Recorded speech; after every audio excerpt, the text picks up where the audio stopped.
반갑습니다. 비정지용. 몸이 좀 으실으실한데도 물이 찾아지는 것은 텁텁한 갈증이 아닌 것을 알 수 있다. 입시울이 메마르기에 끝풀이 까실까실 이런 줄도 알았다. 아픈 데가 어디냐고 하면 아픈 데는 없다고 할 수밖에 없다. 손으로 이마를 진찰하여 보았다. 알 수 없다. 이마에 대한 외과가 아닌 바에야 이마의 내과의 이 로스통이 손바닥으로 알 수 있을 게 뭐냐. 어떻게 보면 열이 있고 또 어찌 생각하면 열이 없다. 그러나 이 손바닥 진찰이 아주 무시되어 온 것도 아니다. 이 법이 본래 할머니께서 내 어린 이마에 쓰시던 법인데 이 나이가 되도록 이 법으로서 대개는 가볍게 흘려 버리기도 하고 아스피린 따위로 타협하여 버리기도 하고 몸이 찌뿌듯한데도 불구하고 단연 부정하여 버리고 한간으로 일부러 분주히 돌아다니기도 하였다. 기숙사에서 지날 적에는 대개 펴놓은 채로 있던 이불 속으로 가축처럼 공손이 들어가 모처럼 안에 흐르는 눈물이 손냄새에 눌리워 버리기도 하였다. 대체로 손바닥 판단이 그대로 쓰게 되고 마는 것이었다. 오늘도 2시의 나의 우울은 나의 이마에 나의 손이 가게 되는 것이다. 그러나 용이히 결정하지 아니하였다. 보리자를 생각하였다. 탁자 위에 찻종이 모조리 뒤집혀 놓인 대로 있는 놈이 하나도 없다. 놓일 대로 놓여 있음에 틀림없다. 그러나 그것은 찻종으로 차가 마시워졌다는 것밖에 아니 된다. 이것이 마신 것이로라고 바로 놓아두는 것이 한 예외로 되었다. 예외는 이에 그치고 마침내 찻종이 있는 대로 차근차근하고 지저분하고 보리 찌꺼기를 앉힌 채로 있게 되는 것이다. 오늘은 날도 몹시 흐리고 음산하다. 오피스 안에서 납불이 들어왔는데도 밝지 않다. 목명산 중어리를 내려와 덮은 구름은 무슨 아기를 품은 것이 차라리 더러운 구름이다. 시비를 들어서서 비늘 같고 자기 양식 같고 목화 피어나가듯 하는 담담한 구름은 아니고 만다. 시계가 운다. 울곤 시그르르 텁텁한 소리가 따르는 것은 저건 무슨 고장일까. 짜증이 난다. 종이 온다. 이약종으로 무슨 재차본하고 어졌지 않은 소리냐. 어쨌든 유치원 이래도 여운을 내보지 못한 소리다. 불안간 이 관제 중에도 산둬야지 귀창이라도 찢어 해칠 만한 격렬한 사이렌을 듣고 싶다. 지저분한 공기에 새로운 진폭이 그립다. 약간 흥분을 느낀다. 군데군데가 덥다. 먼저 이마 그리고 겨드랑이 손이 맞아 발열하고 보니 손이란 원래 간이한 진찰이나 쓰는 것밖에 아니 된다. 빛나지 듣는가 했더니 제법 떨어진다. 아연판 같은 무거운 하늘에서 떨어지는 비는 아연판을 치는 소리가 난다. 뿌리는 비, 날리는 비, 부었던 비, 붙는 비, 쏟는 비, 뛰는 비, 거저오는 비, 허둥지둥하는 비, 촉촉 쫓는 비, 쫑알거리는 비, 지나가는 비. 그러나 11월 비는 건너가는 비다. 두 박자 볼까쯤 스텝을 밟으며 그리하여 11월 비는 흔히 가외 것이 많다. 벌써 유리창이 날벌레 떼처럼 매달리고 미끄러지고 웅키고 또그르르 둥글고 흠이지고 한다. 매우 간이한 풍경이다.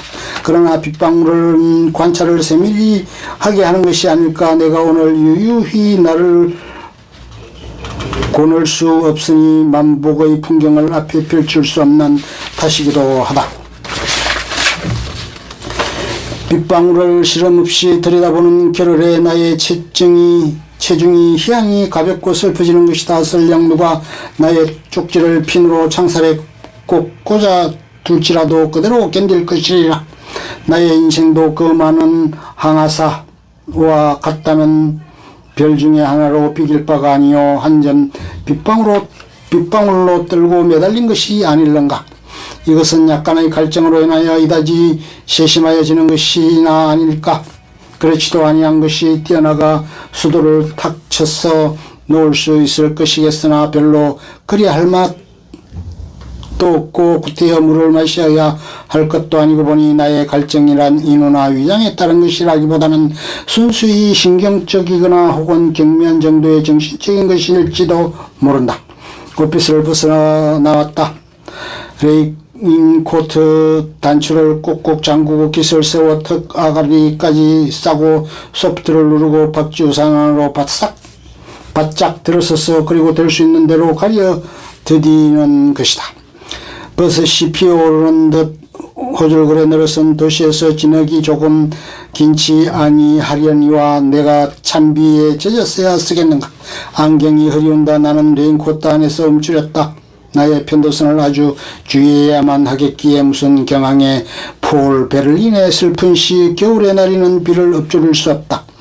비도 치우는 듯하여 나의 체해를 산산이 빼앗길 적에 나는 아무렇지도 않은 것 같이 날씬하여지기에 결국 아무렇지도 않다고 했다.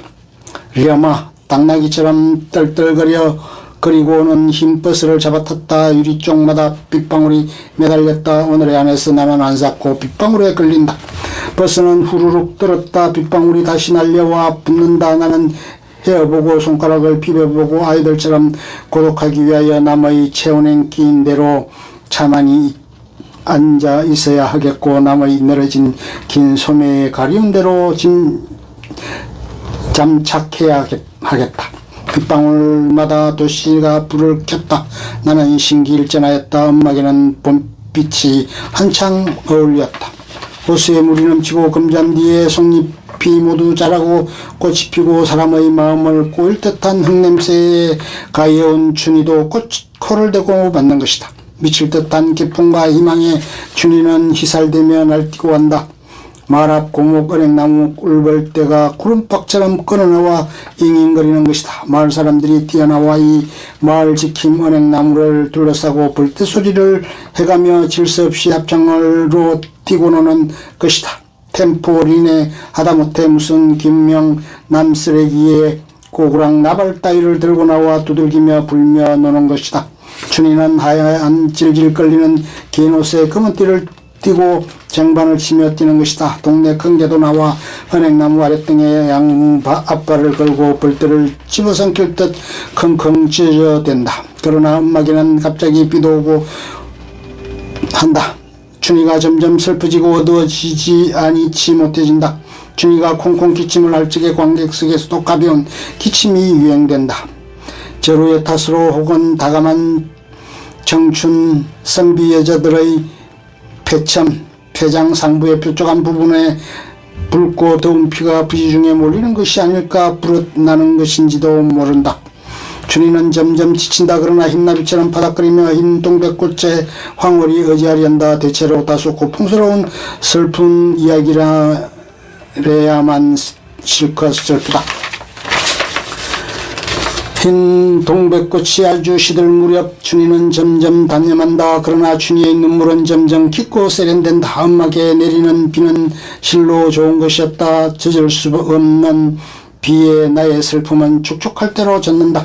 그러나 여자의 눈물이란 실로 고운 것인 줄을 알았다. 남자란 술 가까이 하여 굵을 수도 있다. 그러나 여자에 있어서는 그럴 수 없다. 여자란 눈물로 자라는 것인가 보다. 남자란 도박이나 결투로 인기양반 할 수도 있다. 그러나 여자란 다만 연애에서 천재다.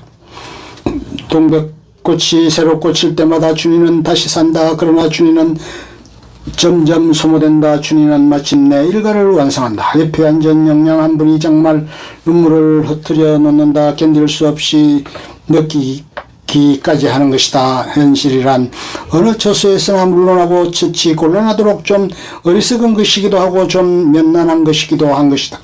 그레타 가르보 같은 사람도 평상시로 말하면 얼굴을 항시 가다듬고 펴고 진득히 굴지 않아서 아니 될 것이다.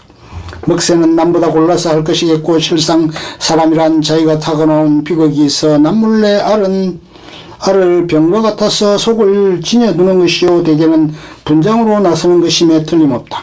어찌하든 내가 이 영화관에서 벗어나가게 되고 말았다. 얼마쯤 슬픔과 무게를 사가지고 거리에는 비가 이때껏 흐느끼고 있는데 어둠과 안개가 길에 끼고 있다. 타이어가 날리고 전차가 쨍쨍거리고 서로 견문 보고 비켜서고 오르고 내리고 사라지고 나타나는 것이다. 뭐다 영화같이 울창하기는 하나 영화처럼 곱지 않다. 나는 아주 열해졌다. 검은 커튼으로 둘싼 어둠 속에서 장벽한 감상이 아직도 떨고 있겠으나 나는 먼저 나온 것을 후회치 않아도 다행하다고 하였다. 그러나 다시 한때를 지어 브로마이드 말려 들어가듯 흡수되는 이들이 자꾸 뒤를 잇는다. 나는 휴양이 밝은 불빛과 고요한 한 구석이 그리운 것이다. 향그러운 홍차 한 잔으로 입을 죽여야 하겠고 나의 무게를 좀 들어야만 하겠고 여러가지 점으로 젖어있는 나의 오늘 하루를 좀 가시우고 골라야 견디겠기에 그러니 하루의 삶으로서 그만치 구겨지는 것도 어찌할 수 없는 일이다. 별로 여색이나 무슨 주초, 술과 담배 같은 것에 가까이에서야만 그런 것이 아니라 하루를 지나고 정 후에는 아무리 다리고 편다 할지라도 아주 판판해질 수도 없는 것이다. 더욱이 재료가 이렇게 고르지 못하고 신열이 좀 있고 보면 더욱 그러한 것이다. 사람의 양식으로 볼지라도 아무리 청명하게 닦을지라도 다소 안개가 끼고 그을고 하는 것을 명키 어려운 것이 아닌가. 그러므로 빗방울이라든지 동백꽃이라든지 눈물이라든지 의리, 인정 그러한 것들이 모두 아름다운 것이기도 하고 해로운 것도 없고 기뻐한 적도 한 것이냐. 그것이 굴러가는 계절의 마찰을 따라 하루 삶이 주름이 잡히고 피로가 쌓인다 설령 안개같이 가벼운 것임에 지나지 않을지라도 이대로 집에 돌아가서 더운 김으로 얼굴을 흠뻑 죽이고 훌훌 마실 수 있는 더운 약을 마시리라. 집사람 보고 부탁하기를 꿈도 없는 잠을 들겠으니 잠드는 동안에 땀을 거두어 달라고 하겠다.